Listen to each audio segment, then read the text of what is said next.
Hey loves, in today's video I will be doing a curly wig, a custom curly wig, and I'm sure you've seen these a million times, but this is the process. I'm going to start by mixing my bleach, which I'm using a 40 developer, and the BW2 powder. But what I did was I went in with my Adore color and I mixed purple, dark purple, and pink, and I'll put a clip in of that. And it's like hot pink and dark purple, and it gave me this baby pink color. And I kind of did this by mistake, but what I didn't notice is that it came out amazing.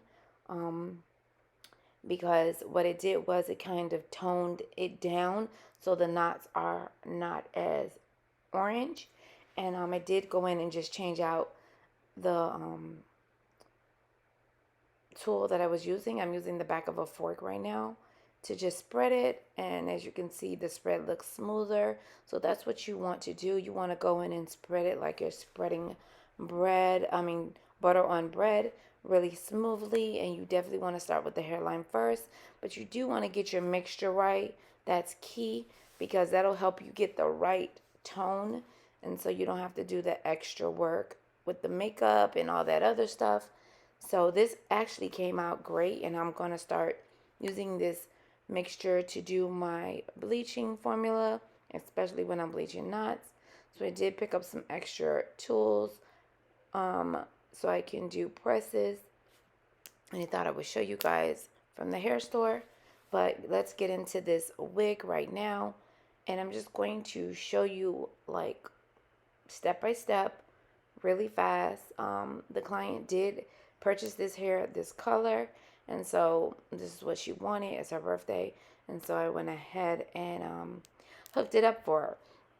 So let's get into the actual procedure of starting the wig. So what I do is I mount my wig down with T-pins, and I use 4, 2 in the back on both sides. I stretch it out so that there's no pulling or moving of the cap while I'm doing the install. Here I'm just gonna go in underneath the wig so that when it's all said and done, the wig is seamless. There's no knots on the outside of the wig. I like to go underneath when I'm starting off an edge or an in, and then I'll just start my actual wig from either left to right, right to left, just wherever my needle falls. So here you're just gonna see me lay this track at the very bottom of the wig, and I just want it to be seamless. So normally I use my T-pins as anchors. I have tons of them. I'll just take them and put them in different places wherever I'm at. Right now I'm actually holding it in my hand because I want to make sure I'm keeping it up, but you'll see later on in the video that I do use my T-pins as anchors, and that's so I can just be free to just keep going, because I am doing this by hand, and it just keeps me free-handed as I install the wig. So guys, just stay tuned. You'll see how seamless this turns out, and I'll come back in a little bit.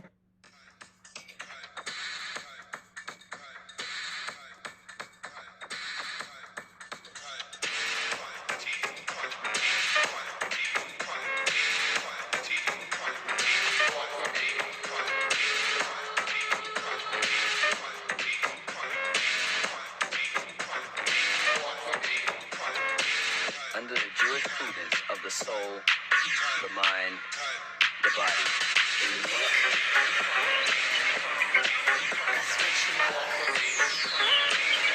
This is only a test.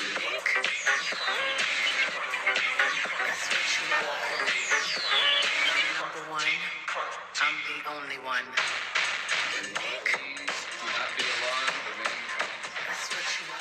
So the T-pin is placed, and once I get going, move that hair out the way, but once I get going, I'm going to actually rest the hair, the rest of the weft, on the T-pin, like so. So I can just keep it moving. And as you can see here, this just gives me, I'm just hands-free, and I'm just able to go. Of course, this isn't fast, but it definitely helps to have something to anchor your hair onto so you can keep moving, especially when you're doing it by hand.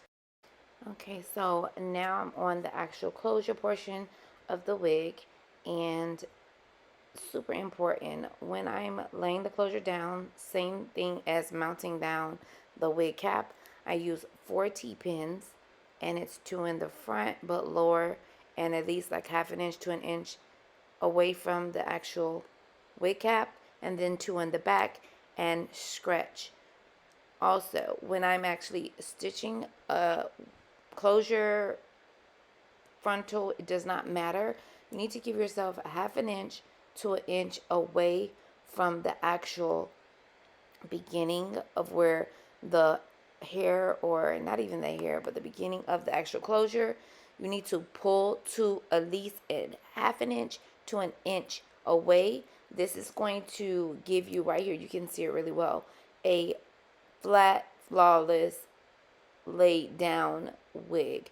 If you actually lay that thread as you're stitching it right next to where it actually begins, it's a chance you're gonna have lumps and movement, and your closure won't lay down as flat. You need to pull it at least half an inch, 3/4 away from where it actually is as you're stitching it. As you can see, the pull that I'm giving it right now, I'm always pulling it, and this is just going to give you a seamless, laid, flat closure. I can't say that enough. And so now I'm coming to the actual finishing of laying this closure down. The threading don't look as neat as I want it to, but that doesn't matter. My goal here is to get a seamless, flat closure. So when you're doing a side part, middle part, it looks seamless. I also, as I'm finishing it, I'm going to go underneath and knot it off so that that knot does not fall on the outside of the wig. So here you'll see me do that.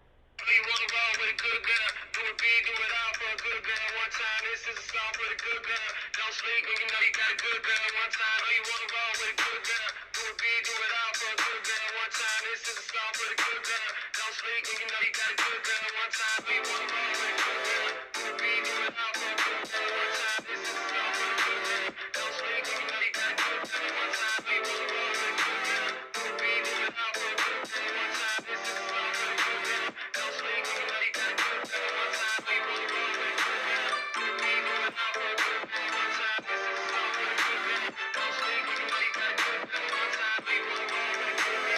Don't sleep when you know you got a good girl. One time, you wanna roll with a good girl, do it big, do it all for a good girl. One time, this is a song for the good girl. Don't sleep when you know you got a good girl. One time, you wanna roll with a good girl, do it big, do it all for a good girl. One time, this is a song for the good girl. Don't sleep when you know you got a good girl. One time, you wanna roll with a good girl, do it big, do it all for a good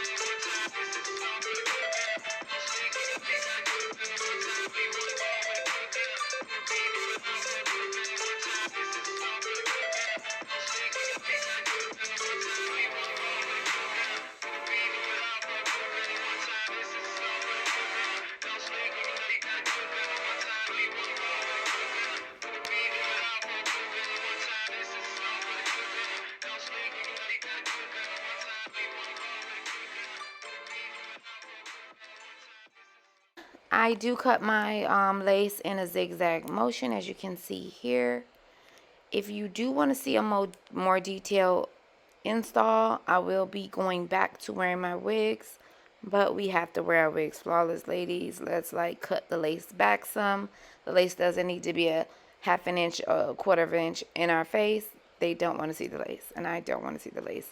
So yeah, I'm just gonna tamper up this really fast. Guys, don't forget to like, comment, and subscribe. I'll be showing you a lot of custom installs, me wearing the wig, how I get it to look flawless as a glueless wig.